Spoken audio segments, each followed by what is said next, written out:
Good afternoon and good evening to everyone wherever you may be tuning in today's episode from around the globe. We are here at the 2025 ARA Show in Las Vegas. This is episode number 3 of our 2025 ARA Show campaign, and we are set to hear about the future of sustainable energy.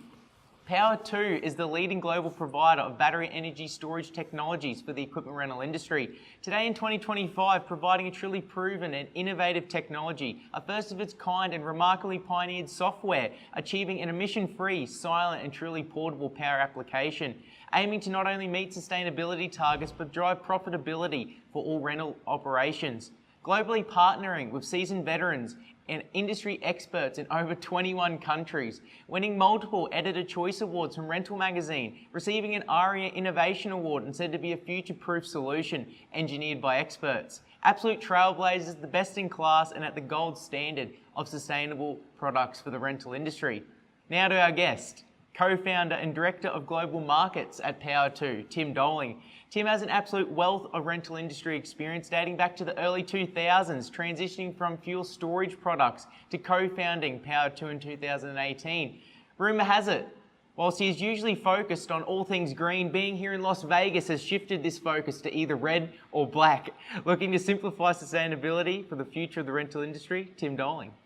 Thanks for having me. Very excited to be here. What a fantastic introduction. I really appreciate that, and looking forward to getting into it.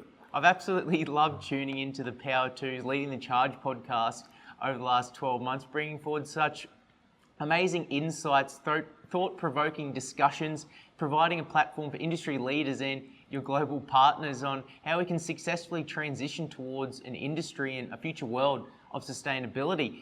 Tim, this is such an amazing resource for all of us to better understand this changing landscape. Absolutely, and that podcast really started when we were introducing this brand new concept to the North American rental industry, and really nobody knew much about it. So we were getting lots of questions all the time. So we thought, how can we answer those questions in a way that gets out to the most people possible? And so with one of my colleagues, Kevin Sturmer, who had some experience in the podcast space, we came up with the idea, and we've been doing that, and we're starting to get a really good traction on that side. And let's quickly mention, how good is your co-host Kevin's voice? He shouldn't be working for POWR2. He needs to be a sports commentator, hosting the Academy Awards, or a boxing presenter. Oh, absolutely. I think there's some history there that a lot of people don't know. You just have to do a quick YouTube search to see his other achievements on stage, to see where he gets that voice and vocal training from. So absolutely very, very privileged to have him as, I say co-host, but he's really the star of the show. That's right. As I mentioned, Tim, you've been involved in the rental industry for quite some time, initially moving from the UK, seeing a move to the US to supply and design fuel cells for the rental industry of Western Environmental, but sparked from the introduction of the TIER initiative to emissions, your focus shifted to renewable energy products, saying that it was quite the learning curve. At that stage, being a relatively new space and a relatively new technology, especially in rental, coming from what you characterise as supplying a simple steel box with a 12-volt pump in the tank game, to designing, growing your knowledge, educating yourself in the global various voltages, power requirements, was an absolute eye-opener. Tim, I would like to firstly start with your background into the rental industry, your international business development and the ideation, the concept and the vision behind POWR2. Oh yeah, absolutely. So first of all, did I really say that about fuel tanks? But it's true. I mean, you have a dumb steel box that contains fuel, very, very simple. I go from that to this very complex piece of power electronics with energy storage. But the one consistent thing there is the customer base. So fuel tanks were going into the power rental world. The energy storage systems go into the power rental world. So the consistent thing was the customers, that I was always customer facing, talking to the customers, and when an opportunity came to look for new ideas to present to this market, I could do a lot of basically market research very easily. So as far as my background, I came straight out of school and went to work for a company called Western Trailers back then, and they were selling primarily water trailers into municipalities, government agencies, that type of thing. So thinking of things like watering plants in a town square, that type of thing, or for the military or UN peacekeeping missions, it was potable water to the front lines. So that was the focus, and they really didn't do much into the hire industry until they brought on a new sales rep who was interested in the hire industry and started presenting those products into hire. And we went from water tankers to fuel tankers And then as regulations increased, it started to go from single wall to double wall, and it just grew out from there. So that's how I got involved in the hire industry, just at a very low level, first of all in the UK, and then as that grew, Western Trailers became Western Environmental, and it became Western Global, became a global company, started up a division in the US, of which I was very pleased to be part of in 2009. So in 2009, I moved with my wife from the UK to the US, and that's where I've been ever since. So that's how it began, as far as getting to the States. And then the company Western Global went through a few ownership and shareholder changes, which resulted in the head office being moved out of my home state of Connecticut to Michigan, which it was fine. I still had a job, but I just didn't see the future of the company being run out of a different city, different state. So we were looking at other things to do. As I said earlier, I had all these links in the power rental industry. So I started talking to them about some ideas that I'd seen in Europe and seen in the UK, just to see what reaction was. And we talked about a lot of different things, but one of the things that seemed to stick was this idea of having energy storage to supplement diesel generator power. So I think the timing was good, seeing as Tier 4 final generators were just coming into the United States. And I was hearing a lot of things about how they didn't like low loads. They were shutting down when the exhaust regen wasn't working properly. So lots of things like that. And so when I started talking to customers, it's like, it could make sense to have an energy storage system that shuts the generator off, carries the low load on the battery, and then starts the generator just to charge. And that's what had been successfully done in the UK and Europe, and that was our introduction to the States. So that's how it all began. Bit of a long-winded story there, but I don't know if you can follow it or make any sense of it. An amazing journey anyways, Tim. But Tim, before we dive in and start, we should probably disclose to the audience listening in that aren't aware or don't know that they'll start to hear us use the acronym BESS during the episode, which stands for Battery Energy Storage System. Sure. But Tim, you said that at POWR2 you believe you shouldn't have to sacrifice profitability for sustainability, that you're committed to helping customers achieve their goals through collaboration, quality, and innovation, that your partners gain more than just a product. They gain a trusted advisor and highly transparent advisor dedicated to supporting their successful energy transition. Always prioritizing this education, like your POWR2 Leading the Charge podcast, and a major focus on making real-world applications possible. Tim, it would be great for you to run us through your labeled 6 primary applications, from live music events, street parades, sporting events, underground, charging electric machines, and maritime operations. A week ago, I even saw a video on Ireland of a Labia crane being operated by a power bank. Yep. So alongside these primary 6 applications, what have been some recent applications that have expanded this scope? Yeah, so you said a lot there, and I think you started with profitability. I just want to touch on that really quickly, because sustainability is one thing, but profitability for all of our companies, but especially the rental companies, they're always looking at return on investment. Profitability is key. So unless you can find a way to make a sustainable product actually profitable and provide decent return over the period of the asset's life, then you're not going to have a sustainable business model going forward. So that's the key thing, number one. You mentioned a lot of different applications, and we're starting to see all sorts of applications we'd never thought of. So when we first came into this, we were thinking primarily about the battery system just picking up the low loads, and the generator would come on to handle the peak loads. We're starting to see a shift away from that, with larger batteries carrying the peak loads, and the batteries carrying the peak loads rather, and then generators just recharging the batteries. So you're having much more power going onto the batteries and much less emissions because the generator is smaller and running less. So those sort of applications primarily are large motor starts. So that would be a tower crane, I think, is the easiest one to understand, because when the motor starts to lift a heavy load, there's a big inrush of current. And then once the load is either lifted to its fullest extent or is even lowering, you're getting very, very low load, or even load coming back to the generator, or power coming back to the generator or battery energy storage system, as it were. So those are situations where we wouldn't have even thought of that when we started out. We were thinking just about office trailers, we call them. You call them construction sheds or something like that. A donger it's called in I've Australia. never heard of that. Definitely means something different where I come from. But so yeah, construction sheds was the main one. But now we're starting to see all these other applications come out. So you've talked about live events. I think that's a really good one, where organizers have a focus on sustainability, but actually the power quality from a battery can be so much better and cleaner that the audio, those types of things that are sensitive to power quality, the organizers love that. But I'm not sure if I answered all your question. I didn't take any notes on the other different layers in there. So, Tim, talking about a perfect example of a case-by-case and location-specific nuances, one of your partners, Sandra and Damien at PowerShift in Australia, mentioned an exciting opportunity working with a remote island community in Asia Pacific using one of your POWR2 Max systems. Yep. The island is currently 100% powered by diesel generators, having to roll 44-gallon drums of diesel off of a barrage into the ocean, rolling them onto the shore, and then rolling them up the beach to refuel daily.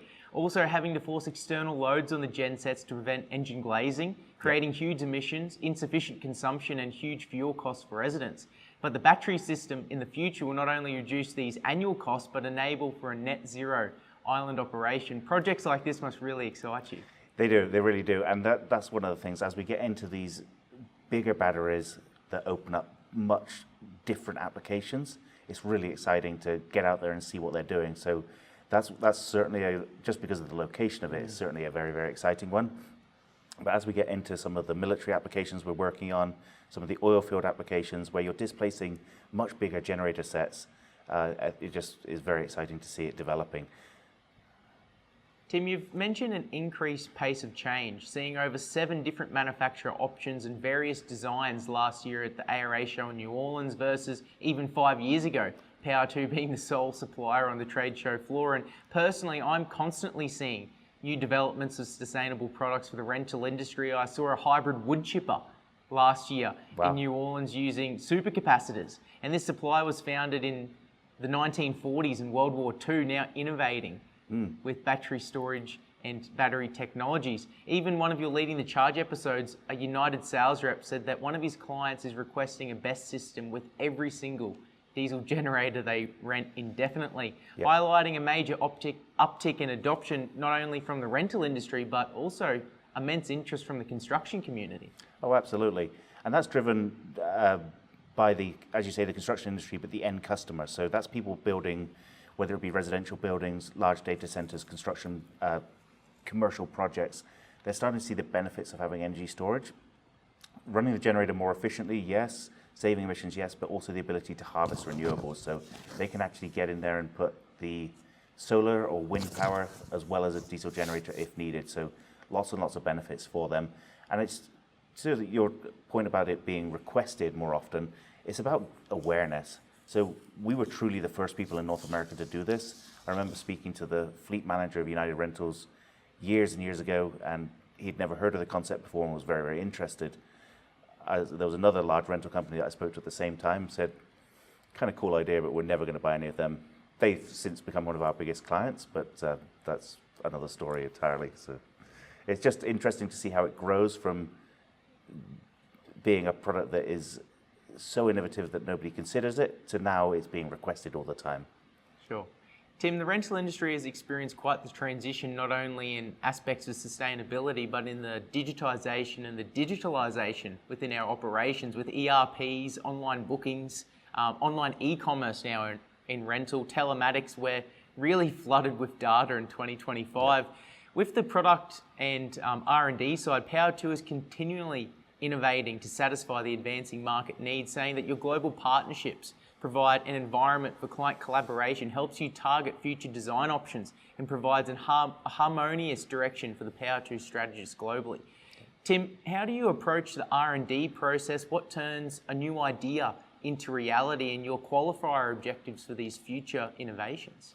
Yeah, that's a good question. So all of our innovations are led by customer interaction. So you alluded to our partnership approach. That's our key to our business, is that we partner with our customers. So it's not just to sell them a product and let them get on with it. We partner at all levels of the business to make sure the product is a success for them. So our salespeople work with their salespeople to make sure they can rent it and get return on investment. Our operations people speak with the customer's operations people to make sure it's implemented properly in their fleet, given a good CAT class number. So we have very deep embedded relationships with our customers. And out of that comes these type of conversations where they say, wouldn't it be good if we could do this? Or have you ever thought about adding this feature? So that drives the top of the funnel innovation. So if you like, our process is we have all these ideas coming into the top of a funnel. They go through a process where we basically whittle them down by going through an analysis of, is it a good product that's going to be accepted by the wider market? What's the opportunity size? Is it going to help with growth, quality, margin? And then we can take it all the way through to a new product if it meets certain criteria. So that's how we approach it, but it's always customer-led. Occasionally we'd see something in the market we'd think is a good idea, but we'd always take that back to the customer again to check and validate that what we think is a good idea is actually needed in the industry. It's not just us thinking that way. Sure. So continuing on from this R&D standpoint, what are the current obstacles that you're facing regarding the current technologies available in 2025, from the lithium-ion batteries that you use to onboard HVAC systems, which I know you use in your larger sets, software and controls, and with the ever-evolving research and enhancements in technologies and these design requirements that you've outlined, what's the most exciting opportunity that you can see for future or untapped innovations for POWR2 over the next 5-10 year period? Yeah, sure. So the biggest challenges I think around supply chain lithium-ion is primarily sourced out of China. So there isn't many options there. So as the US and other countries have these trade negotiations with China, you're certainly constrained with the supply chain there. On other products that go into the energy storage system, what you find is a lot of them are built for stationary applications, not necessarily the mobile application that the rental companies demand, so they're not quite as rugged as they would need to be. So there's constraints on that side as well. So the ability to either source or design product that's fit for purpose, ruggedize it, and put it out to market is very, very key. So that's, if you like, the challenges.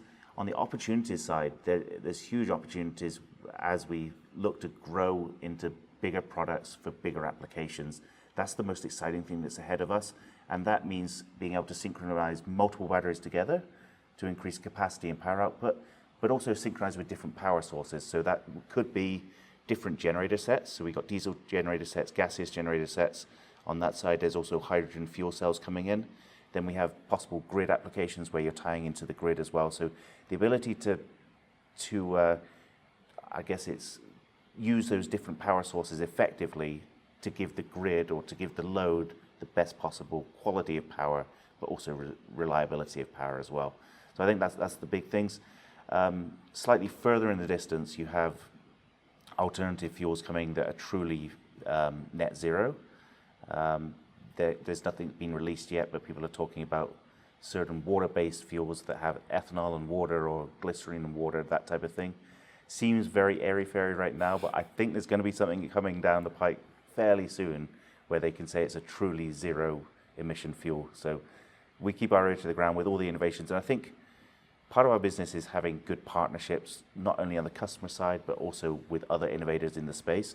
We can't do everything. We specialize in battery energy storage, but if there's somebody that makes a really good zero-emission generator, we want to work with them and help them be successful as well. Whether that integrates with our product or not, it's important to our mission that they can come up with sustainable products as well. Tim, with your implementation of the POWR2 battery management system, keyed as your Advantage system, gives users on-demand control, very much engineered to optimize and enhance the control of your power banks, allowing for remote control of your batteries, provides enhanced reporting from CO2 fuel saving, battery performance, total energy consumption, and fleet management for rental operators.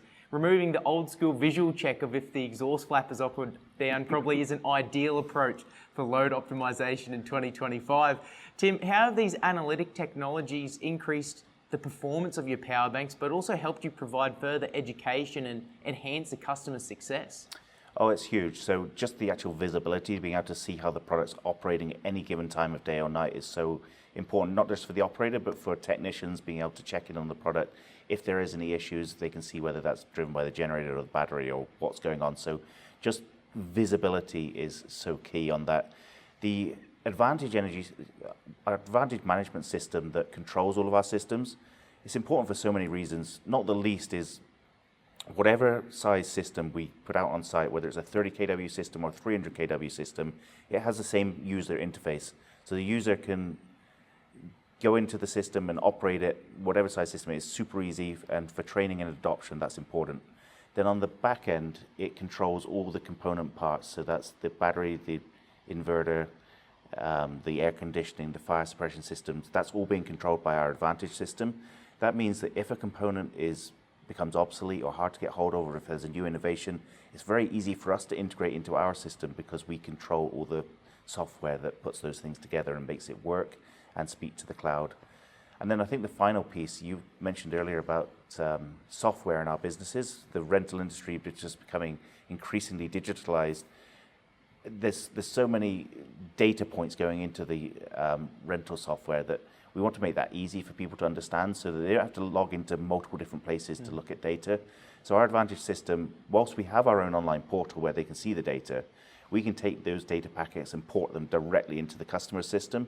So a lot of our customers have their own online platforms that they want the data, but they don't want to have to log in somewhere different.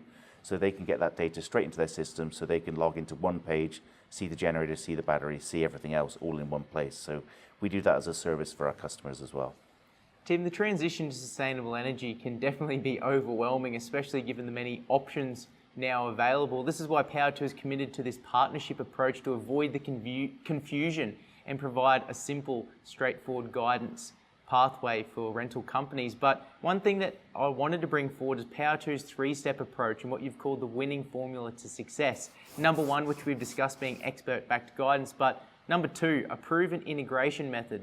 Tim, your lineup of global partners and track record of projects is not only proven, it's extremely impressive, with an extensive resume working with industry giants like United Rentals, Aggreko, CES Power, Kennards Hire in Australia, Jenny Watt, and Bowers Rental in Europe. And third and lastly, dedication to client success and future growth.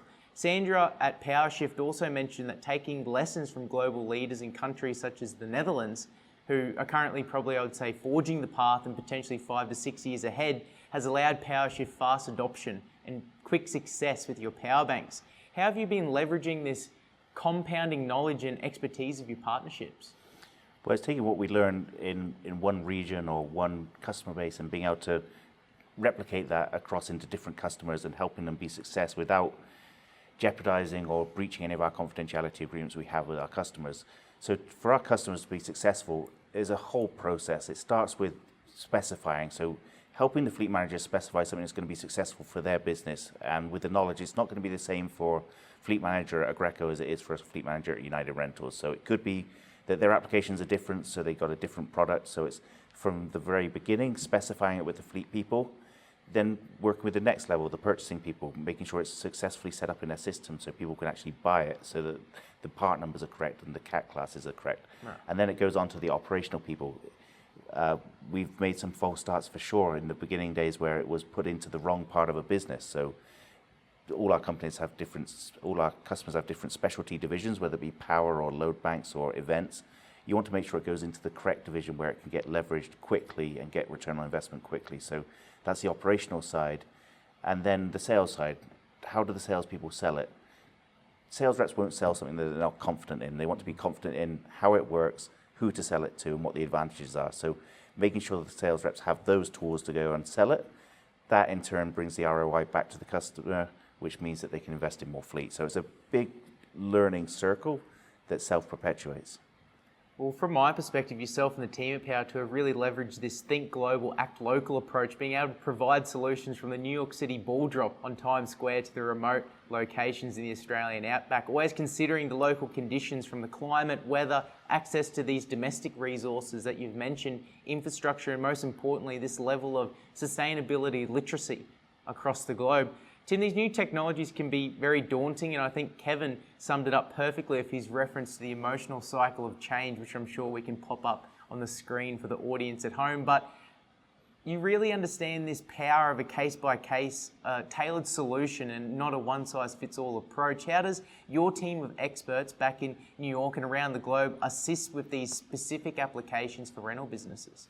Yeah, so we've divided up our team into specialist groups, if you will. So we have our sales and business development people, and we have a whole division called customer success. And our customer success team will work with the client after the sale to make sure it is successfully implemented into their business. So what that means is that they'll find out from the customer exactly what they want to achieve and then go down the roadmap of making that possible. And that's followed up by quarterly reviews that make sure that things are on track with where they said they were going to be, that the ROI and the fleet utilization is where they want it to be. And if it's not, what steps can we take to get it there? So it's to do with resourcing our team and giving them the tools and the training needed to make the customer successful. Beyond that, I think we're just trying to make sustainability easier for people. The one thing we say is like it needs to be easy, not onerous, right? Like if it's going to be onerous, nobody's going to do it. It's going to be a pain in the butt, and these things are going to sit there and not be rented. So we make it easy by putting all those steps in place for them.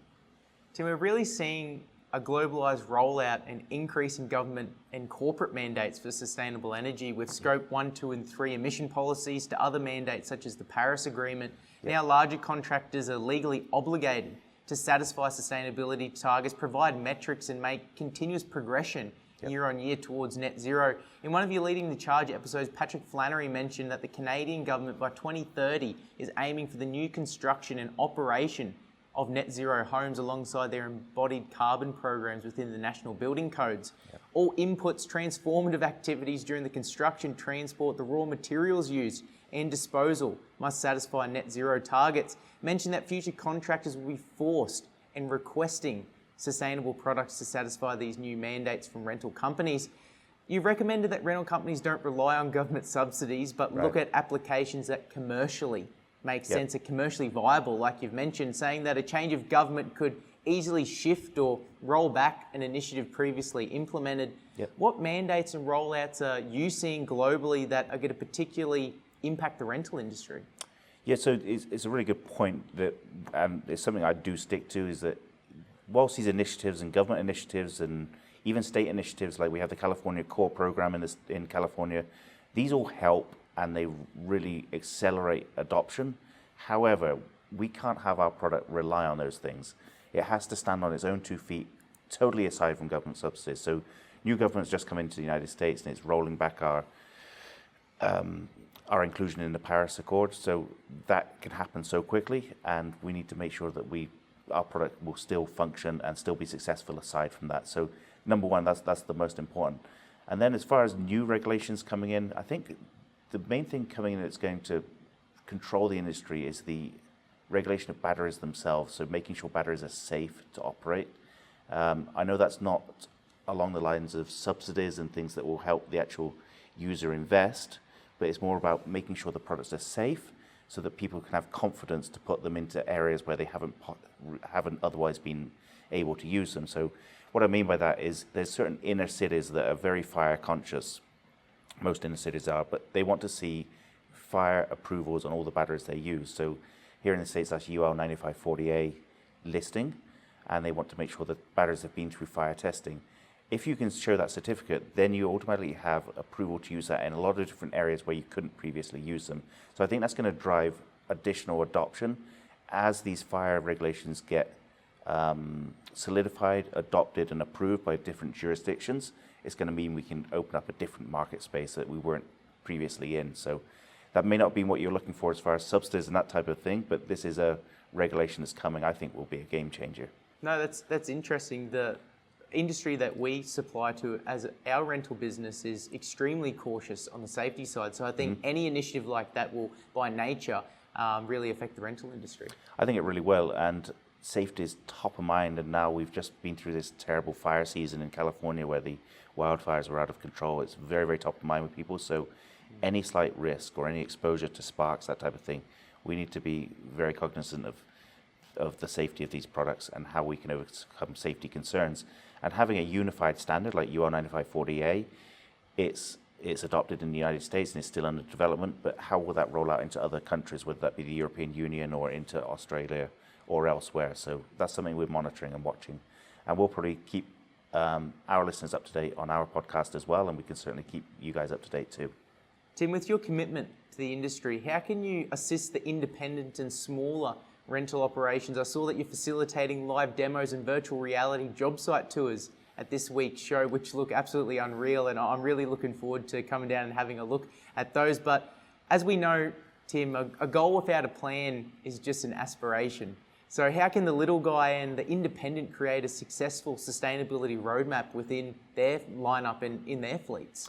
Yeah, no, it's a concern because sustainable products are typically more expensive than the traditional generators. When we started, we were 3 times more expensive than a diesel generator. I think today we're probably double the cost of a diesel generator. So how can the little guy with maybe not so much funding get involved in that? And that's a concern that we have, and we try to overcome it in a couple of different ways. So having lending partners in place that can help with the financing of the product has been a key for us.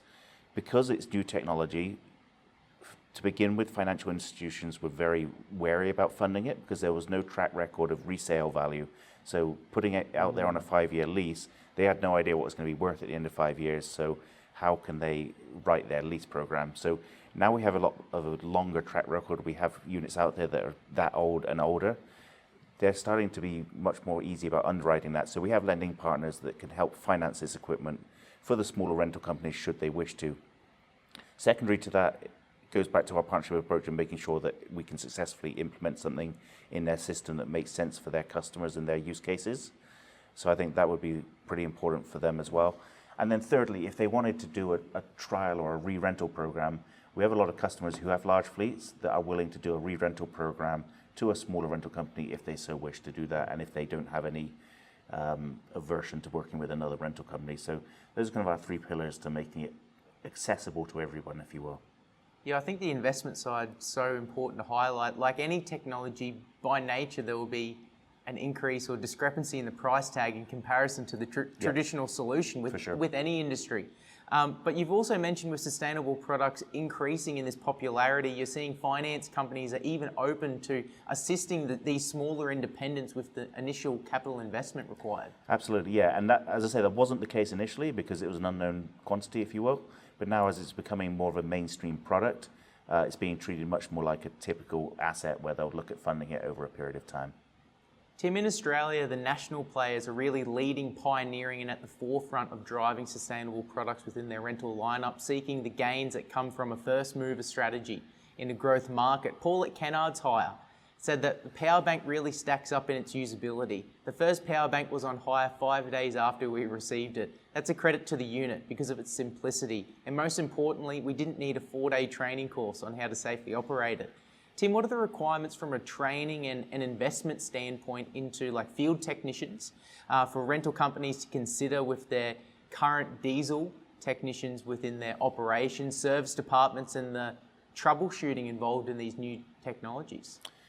Yeah, so the biggest thing for us is a mindset shift because you have a diesel technician who's been used to diesel generators, has worked with diesel generators often for very many years. Some of the technicians have been doing it for 20, 30 years. They've only ever known diesel. To get them to start thinking about battery energy storage system, a unit that produces power without making any sound is actually such a big mindset shift. So that's the first thing. Then we have a whole training program. So we have an online course that is designed for the operator and also an online course that is around the salespeople. So people can take that in their own time and come away with that with some sort of basic knowledge. And then aside from that, we'll take our own trained technicians and go and do either train the trainer or train a group of trainers to equip the company with whatever they need to be able to operate the systems, maintain the systems, and look after them for the period of their fleet asset life. So that's how we approach it. That said, there is a side of making the product as simple as possible so that at least set up an initial operation is so easy that almost anyone can do it. But there's always going to be some additional maintenance required or reprogramming at some point if you've had to change a component that it's going to take a bit more knowledge. That's what our training courses are designed to do. Tim, I'd love to highlight some amazing success stories and metrics that you've achieved in collaboration with your legendary resume of global partners. The Lollapalooza Festival, supplying 12 Powerbank X Pros and a 60 kilowatt temporary solar array managed by Overdrive Energy Solutions. Over a ton of carbon was offset, 180 gallons of potential diesel was saved, and not requiring the logistical nightmare of on-site servicing or refueling, being a successful showcase of product feasibility for large-scale music events. A long-term hybrid project at the Thurgood Marshall International Airport, saving over 11,000 gallons of fuel and 250,000 pounds of CO2, and produced a $56,000 fuel saving for the client. And speaking of successes, a massive congratulations is deserved, with being recognised with multiple Editor Choice Awards from Rental Magazine, with this award representing the equipment rental industry's best products that have gained interest from end users and exhibits innovation that have engaged rental professionals. What amazing accolades for yourself, the team, and motivation for the future. But how have these case studies provided credibility to the claims and increased customer confidence having this proven track record? Yeah, well, first of all, thanks for highlighting all that. It almost makes us blush, but we're also very proud of that. This is what gets us out of bed in the morning. This is what drives us, this sustainability, and then seeing those results.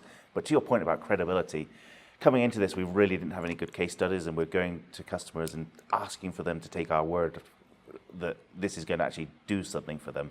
But now we have such a big bank of case studies and user data coming in all the time that we can, almost for any application, we can cherry pick out some sort of case study that we have or some use case that one of our reps or one of our technicians has seen that we can say to the customer, yeah, we've done that and this is the results you can expect.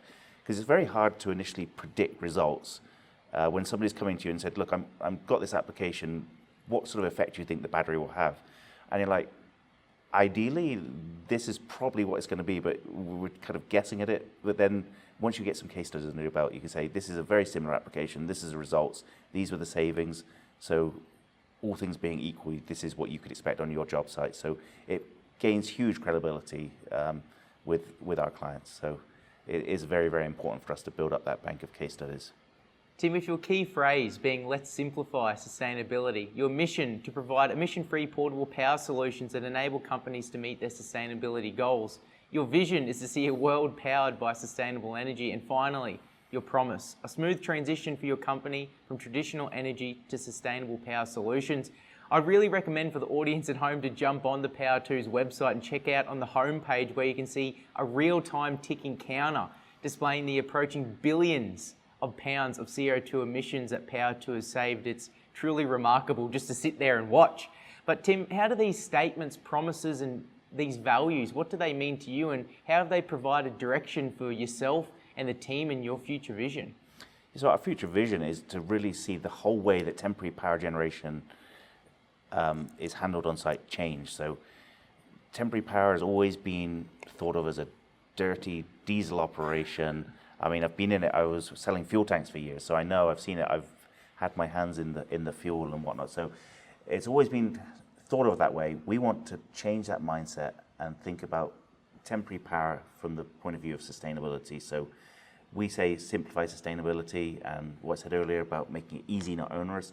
These are all things that we want to do so that we completely change the way people think about temporary power, and they think about it in terms of energy storage, renewables, and fuels that don't give off carbon emissions. So that's where we think of it, and that's the direction we're going to go in, and that's how we're going to drive POWR2 as we go forward. Do you want to quickly mention POWR2's active corporate commitment to sustainability, planting a tree for every power bank you build indefinitely, saying that this initiative reflects your unwavering dedication to environmental responsibility and mission towards a greener future. Reflecting on this previous breakdown of POWR2's values and also this initiative, how do you define success regarding the success of POWR2, aspirations for yourself personally, and key goals for the future? Yes, so, I mean, the tree planting initiative is great, but it's not the only thing we do. At our factory, we try to do things that promote sustainability, promote recycling. We want to be a zero waste factory. Even things down to, we're going to have a video on this as well, but all the batteries come in from overseas packed in styrofoam, and tons of styrofoam goes into landfill. So we've come up with a program that recycles styrofoam, it melts it down, and it's reused into things, even surfboards that you guys can use there in Australia. So it's exciting, the types of things we can do there.